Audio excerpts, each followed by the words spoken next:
անգամ դատարանի ֆիքսացը բերեց նրան, որ եւս մեկ անգամ ապացուցվեց, որ հեծը խլելու գործընթաց է եւ քաղաքական է ամբողջովին։ Ինչի համար եմ սա ասում, նախ դատարանը որոշում է այդ գիշերվա իհարկե մեծ կապ ունի, այսպես շատ արագ, մոտավորապես 13 ժամ փոքր ընդմիջումներով ընկալելու խնդիր ունի, բնականաբար ապացույցները անհատական հետազոտելու խնդիր ունի եւ այլն, չցանկանալով թիրախավորել դատարանին, բայց քաղաքականը անմիջականորեն ապացուցվեց։ Անմիջականորեն մի քանի օրինակ ձեզ բերեմ, գործընկերս ինչպես նշեց, իրենց ժամանակվա խախտումները բերում վերագրում էին մեզ եւ ովքեր ուղիղ եթերը տեսել են, շատ ծիծաղելի վիճակում էին հայտնվում հանձնաժողովի ներկայացուցիչները, օրինակ բերել էին ապրիլ-մայիս ամսվա կատարած մեր ստուգողական աշխատանքները, օրինակ բյուջետային հիմնարկների հետ կապված։ Ներկայացրել են, մենք ասում ենք, բայց դա այսպես ասած նախկինների ժամանակ է եղել, ասում են, հա, բայց դա եղել է, ասում ենք, բայց դե գտել ենք, պատժել ենք, ասում կապ չունի, եղել է։ Եվ այդ ամեն ինչը կամ ասենք այս պայդրությամբ իմ ինֆորմացիայով ժամանակավոր կառավարիչի օրոք մոտավորապես 1500 ուշացած նոր միացման գործ կա։ Դրա մասին ոչ մեկ չի խոսում։ Հանձնաժողովին ասում ենք, դուք տարին 2 անգամ մոնիտորինգ, մի 2-3 հատ էլ վարույթ, այսպես պլանը դրած վիճակով 2-3 հատ էլ վարույթ եք միշտ հարուցել։ Ու մոտավորապես 8 ամիս է ժամանակավոր կառավարիչն է, մոնիտորինգ արել եք ոչ, վարույթ հարուցել եք ոչ։ Հիմա որոշել ենք մտնենք մոնիտորինգի, այսինքն այդ քարտ բլանշը, որ տրվել է ժամանակավոր կառավարչին, ընդհանրապես փորձել վախեցնել կամ ճնշել Սամվել Կարապետյանի եւ երկրորդը որպես ընտրական ռեսուրս օգտագործել։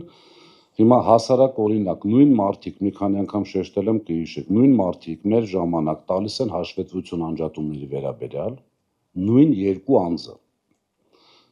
Հետո կառավարչի օրոք նույն երկու անձը փոխում են իրենց տված հաշվետվությունը եւ տալիս են նույն ժամանակահատվածի համար նոր հաշվետվություն, ըստ որի մենք խաբել ենք հանձնաժողովին, այսպես ասած։ Եվ այդ նույն երկու անձը այսօր աշխատում են հետո։ Հետևությունները թողնում եմ մեզ դիտողներին եւ ձեզ։ Հիմա 70 եւ ավելի միլիարդ շահույթ ունենալու դեպքում մարդը չի վերցրել իր շահույթը։ Ես ձեզ պատճառն էլ կարող եմ ասեմ, որովհետեւ այդ շահույթը չվերցնելը ենթադրել է շահույթը օգտագործել ներդրումների նպատակով։ Հիմա երբ որ մարդ այսպես $1 միլիոն որ հաշվենք 180-200 միլիոն դոլար շահույթ ունեցող մարդը տվել է ամենաշատը 50 միլիոնի երաշխիք եւ ասում են ինչի է տվել, եթե չի ավարտվել, այսպես ասած, այդ գործողությունը։ Հիմա շատ կարևոր երկու հանգամանքի մասին եմ ուզում խոսել, որպեսզի մեր հայրենակիցները ուղիղ եւ ուշադիր լսեն եւ հասկանան, որ իրենց խաբել են, ինչպես միշտ ես ասում եմ։ Եթե հիշում եք, մի փոքրիկ շոու բեմադրվեց փոքրիկ խմբակի ղեկավարի եւ ժամանակավոր կառավարչի մասնակցությամբ համար 1 մասնաշենքում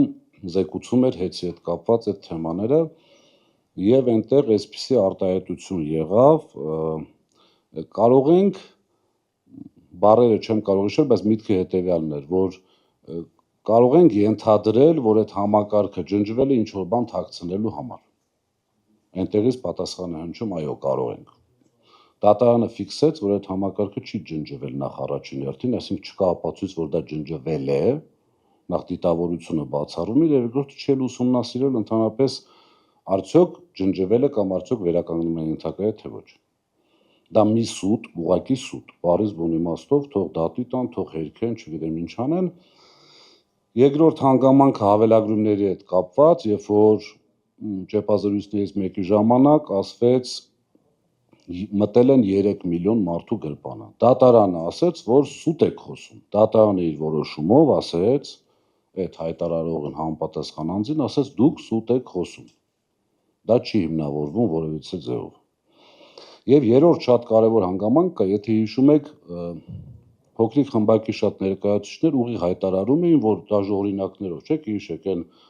ժողովուրդ ջան, այն հոսանքը, որ դուք գումարը տանում վճարում եք հոսանքի համար,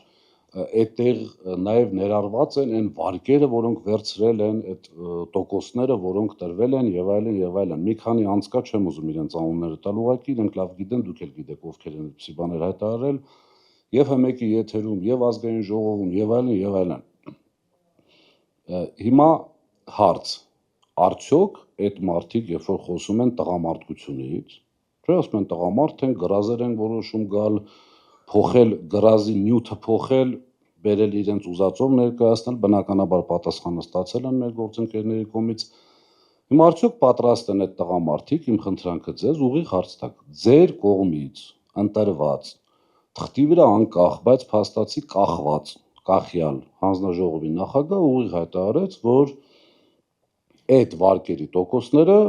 չեն մտնում սակագնի մեջ, այսինքն ինչքան ուզում է վարկ ունենա հեծը, տոկոսները սպասարկում է